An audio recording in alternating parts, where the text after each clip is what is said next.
પણ હું અંજાર જમાં ભણી અને ત્યારે મને તેવું થતું કે મારી દાદી સારી નથી. ત્યારે મને બસ મારી નાની જ ગમતી. પછી છઠ્ઠાના વેકેશનમાં કંઈક કારણે અમારે ગામડે જવું પડ્યું. પહેલા તો મને તેવું થતું કે દાદી નથી સારી. પછી જ્યારે ત્યાં ભણવા લાગી, હવે દાદી સિવાય બીજું કોઈ ગમતું જ નથી. હવે જ્યારે ત્યાં ભણી ત્યારે દાદીનું નામ સરતાણીબેન છે અને મારી દાદી ભણવા ગયા નથી. મારી દાદી પહેલા વર્ષ એટલે કે પહેલા નાના હતા ત્યારે જ પણ જાતા નહીં.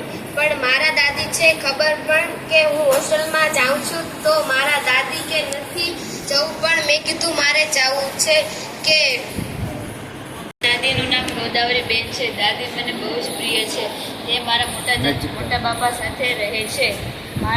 મને મારા દાદાનો પ્રેમ નથી મળ્યો, પણ તે મારા દાદીએ આપ્યો છે. મારા દાદાનું નામ મંજીભાઈ છે. તે 70 વર્ષના છે.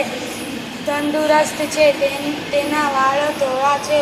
તે મને શાંતાબેન છે અને મારા દાદાનું નામ લાલજીભાઈ છે. તે અમારા સાથે રહે છે, કંઈક વિસરપુર રહે છે. મારા દાદા દાદી મને બહુ મધુબેન છે. તે અમારા સાથે નાનકડા ગામમાં રહે છે. મારા ગામનું નામ વિસલપુર છે. મારા દાદાના જવા પછી મારા દાદીએ મને દાદાનો પ્રેમ આપ્યો છે. भाई है वो अभी वृद्ध हो चुके हैं, उसकी उम्र 80 वर्ष की है. मेरे दादू को खिचड़ी कटी खाने में बहुत पसंद है. वो अभी तंदुरुस्त भी है. वो मेरे बड़े पापा के साथ रहती है. वो का नाम अनु बहन है. वो अभी 68 साल की है. मेरी नानी मुझसे बहुत प्यार करती है. मेरी दादी की उम्र 75 वर्ष है.